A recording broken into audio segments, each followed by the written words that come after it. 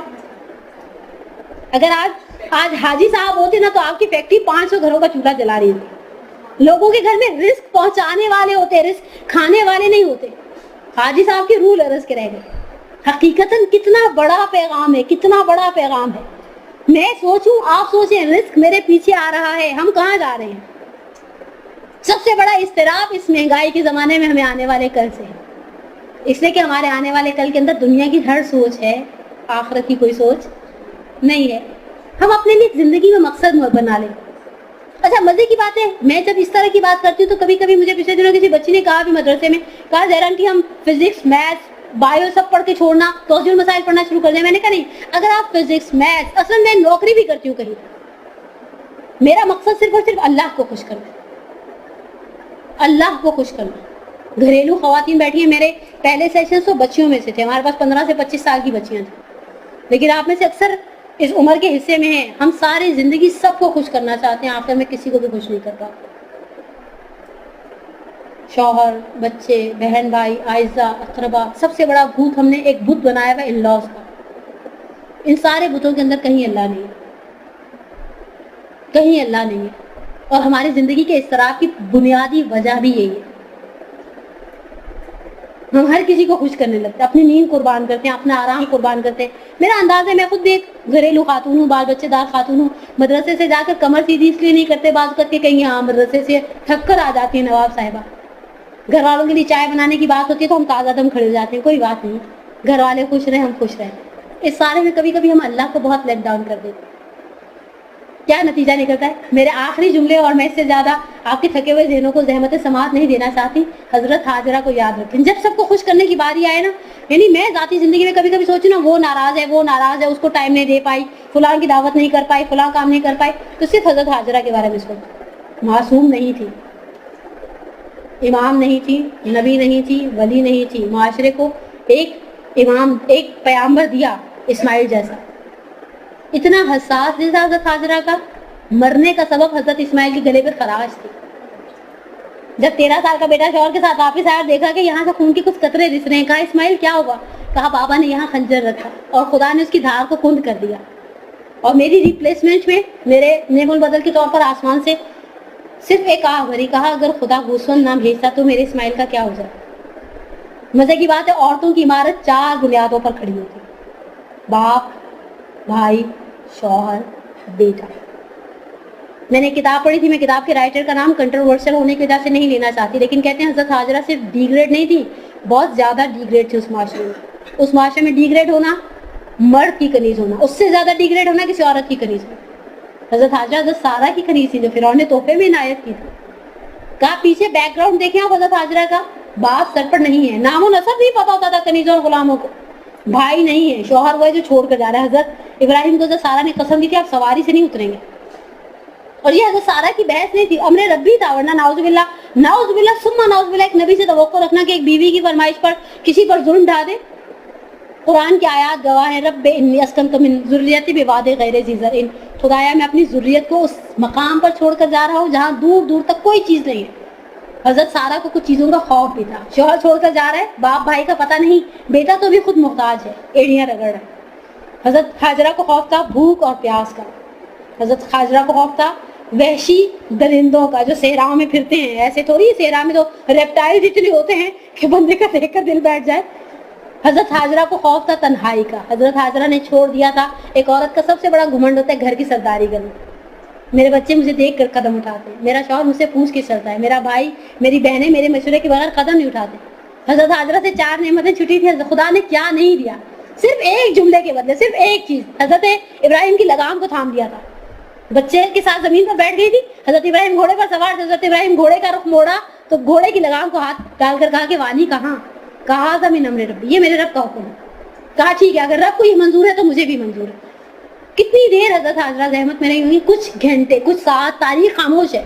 علامہ مجلسی کے حیات القلوب سے لے کر مصطفیٰ زمانی، محمد صوفی، آپ جتنی بھی ہسٹری کی کتابیں نے کہیں نہیں بتایا کہ کتنی دیر، لیکن خدا نے ایک رات اس اضطراب میں رہنے نہیں دیا۔ حضرت حاجرہ کو غم ہوگا، کہاں مجھے چھوڑ کے جا رہے ہیں، حضرت ابراہیم تو جا رہے ہیں سارا کے پاس، جو اپنی حسن و جمال میں اپنی مثال پورے فلسطین میں آپ تھی، سب کچھ چھوڑ دیا خدایا تیری خاطر۔ خدا نے کیا نہیں دیا؟ ایک عورت کو گھمنڈ ہوتا ہے گھر کی سرداری پر، پورا بنو جرہم اپنی شادی بیاہ نہیں کرتا تھا جب تک حضرت حاجرہ اوکے نہیں کر دیتے تھے۔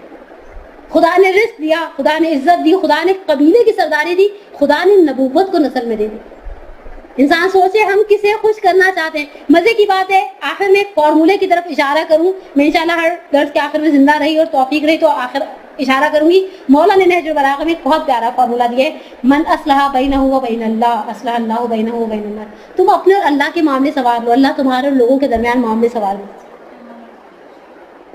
تم اپنے اور اللہ کے معاملوں کو سنوار دو۔ مزے کی بات ہے، خود بخود سیجعل الرحمن لہم ودا، قرآن کی آیت ہے، ہم لوگوں کے دل میں تمہاری محبت قرار دے دیں گے۔ عزیز ہونے کے لیے انسان بعض اوقات دعوتیں کرتا ہے، بعض اوقات لین دین کرتا ہے۔ خواتین ہیں میری اس ایشو کو بہت اچھی طرح سے ریئلائز کریں گے، حیثیت سے بڑھ کر دیتے ہیں۔ مزے کی بات ہے، جو حیثیت سے بڑھ کے دیتے ہیں اس ڈفرنس پہ خون بھی دینا پڑتا ہے۔ شان سے زیادہ آپ کو تحفہ دینے کا بھی اختیار نہیں دیتی شریعت۔ میری حیثیت اگر آپ کے بچے کی پیدائش پہ 200 روپے کی اور میں 500 روپے دے رہی ہوں، 300 روپے کی ڈفرنس سے مجھے خون بھی دینا پڑے گا۔ سب کام کرتے ہیں عزت کی خاطر، ان العزت للہ جمیعا، عزت تو اللہ کے پاس ہے، اس کے راستے پر چلتے۔ مثال کے طور پہ 200 روپے ہی آپ کے بچے کو عنایت کرتی، 300 روپے اللہ کے نام پر دے دیتی نا، اتنی خدا عزت دیتا کہ لوگ حیران رہ جاتے۔ حضرت حاجرہ کی عزت کے لیے اتنا ہی کافی ہے کہ ہمارے ایک استاد نے یہ جملے کہے تھے، کہا کہ ائمہ، انبیاء، اولیاء، صلحاء، شہداء، علماء، ہر حاجی جب بیت اللہ الحرام کا طواف کرتا ہے تو سیمی سرکل کا طواف بھی کرتا ہے، جس سیمی سرکل کے اندر 70 نبیوں کے ساتھ ایک سیاہ فام عورت دفن ہے۔ خدا نے کہاں پہنچا دیا حضرت حاجرہ کو؟ یہ عزت اللہ کے اختیار میں ہے۔ پرسکون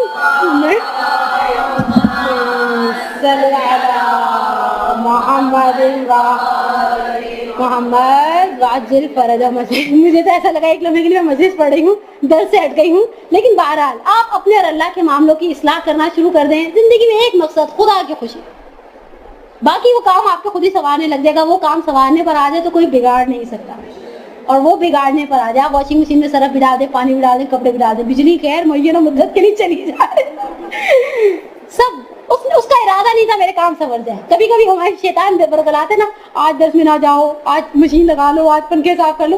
اصل میں درس میں نہیں گئی، اللہ نے میرا کوئی کام بھی نہیں ہونے دیا، لوگ درس سن کر آ گئے اور میں گھر میں بیٹھی بھی کچھ بھی نہیں کر پائی۔ اور مزے کی بات ہے، کبھی کبھی ہم نے کہیں جانا ہوتا ہے نا، صبح صبح اٹھ کے دوڑ لگ جاتی، پہیے پیروں میں لگ جاتے ہیں، کھانا بھی پکانا ہے، آٹا بھی گوندنا ہے، یہ بھی کرنا ہے۔ اصل میں کام اللہ کرواتا ہے۔ سید حسن نے اب تک ہی نہیں کہا تھا، آپ سوچے خادم سے بہتر تھی یہ تصویر، خادم سے بہتر تھی جب یہ زہرا کو دے دی۔ ہم بھی سوچیں، پریکٹیکلی اپلائی کر کے دیکھیں، انشاءاللہ اللہ پروردگار ہم سب کا مددگار ہو۔ اگر کسی کا کوئی سوال ہو تو 1 منٹ۔ سوال نہ ہونے کی 2 بڑی وجوہات ہوتی ہیں، ایک تو یہ کہ آپ سو رہے تھے کھلی آنکھوں سے، اور دوسرا نہیں کہ نیند تو گھر جا کے بھی پوری کی جا سکتی ہے۔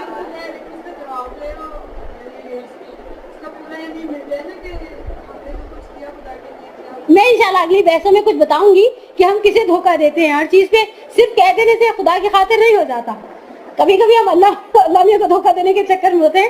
قرآن کہتے ہیں یخادعون اللہ والذین آمنوا وما یخدعون الا انفسهم، اللہ کو دھوکہ دیتے ہیں، صاحبان ایمان کو دھوکہ دیتے ہیں، اصل میں ہم اپنے نفس کو دھوکہ دیتے ہیں۔ لیکن انشاءاللہ خدا نے سعادت دی تو اگلی بحثوں میں بتائیں گے کہ جب کہا جا رہا ہے اللہ کے لیے تو واقعاً اللہ کے لیے کیسے ثابت ہو جائے۔ السلام علیکم ورحمۃ اللہ وبرکاتہ۔